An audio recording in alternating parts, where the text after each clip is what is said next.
Welcome to the France 24 Observers, the show that's based on our network of ordinary people who are our eyes and ears around the world. We begin today in Algeria, the city of Ghardaia in the Sahara Desert. Now, tensions there have been running high between Sunni Arabs and members of the local Mozabite group. They speak the indigenous language Berber and follow a different branch of Islam. Our observer says that local police have clearly been taking sides. It all began in a neighborhood called Hay El Mujahideen, which is one of the poorest parts of the city of Ghardaia. There are two communities living side by side, the Mozabites, Berbers who practice Ibadi Islam, and Sunni Arabs. The two communities are completely different in terms of religion and in general cultural ways too. There was an argument, and as often happens, cultural prejudices quickly made things get out of hand. The Arabs started inciting the Mozabites, and then the Mozabites incited the Arabs. That was what set the whole thing off. The problem is the police. They turned a blind eye to what the Arabs were doing, and some members of the local police force took the side of the Arabs. They were talking to the Arab rioters and throwing stones at the others. Many of the police were sympathetic to the Arab rioters because they felt close to them.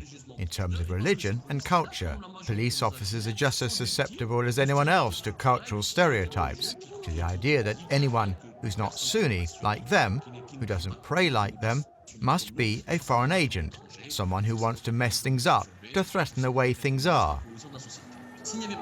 If these images had not been put online, these videos shot by citizen journalists, there would have been no public debate about what happened. There had been rumours about such unrest, but this video proves that it's been happening. After these images hit the web, the central government sent national police to the city to restore order. Now, do you know where the clothes that you're wearing were made? Our next observer thinks you should. He is a human rights activist in Cambodia, and he has been following protests by garment workers who say they should earn more from the clothes they make for Western consumers. The garment workers went on strike for several weeks.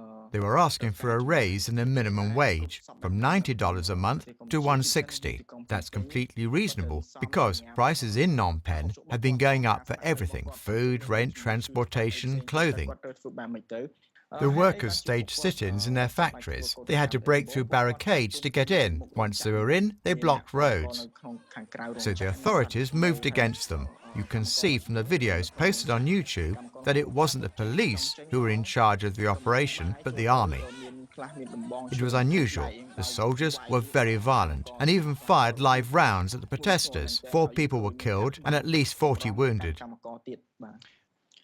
There's a real demand for social justice in Cambodia. These garment workers just wanted to say they'd had enough, that it was time for them to get a decent wage. The government has a responsibility to do something about it, but so do the foreign labels who buy Cambodian textiles and foreign consumers who buy the finished product in Europe and the United States. They need to feel responsible too. Now for our weekly roundup of other stories and images sent in by our observers. First stop, Libya, and a one-man campaign for mutual understanding. Since the fall of Muammar Gaddafi, the country has been riven by internal tensions, notably between the central government in the capital Tripoli and militias from other cities, especially Misrata down the coast. Walid Abu Salah says enough is enough. He walked the 200 kilometers between Misrata and Tripoli, his way of saying it's time for the rival cities to work together. I'm gonna catch tomorrow now. Now to Togo, which, like other African countries, is a dumping ground for obsolete computers from the rest of the world. One of our observers is turning the useless junk into something new. Afate Niku has come up with a way to recycle the components into the latest gadget, a 3D printer. He has produced a prototype and is looking for investors to take it to market. If you want to contact Afate, send us a message and we'll get it to him. Still in Togo, we go to Akpare, a village that is next to a huge power station that generates electricity for the entire country, except the village of Akpare. People there are not happy about it, so they organized a nighttime football match, lit only by flashlights and candles. They videoed the match and posted it on YouTube, hoping the authorities will notice and hook their village into the national grid.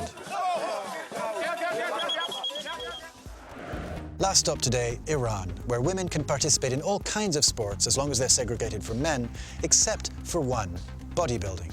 Our observer Subadeh tells us more and more Iranian women are working out, partly because they see toned bodies on satellite TV. She and her clients are allowed to train in private gyms, but not to participate in competitions, even if only women are present.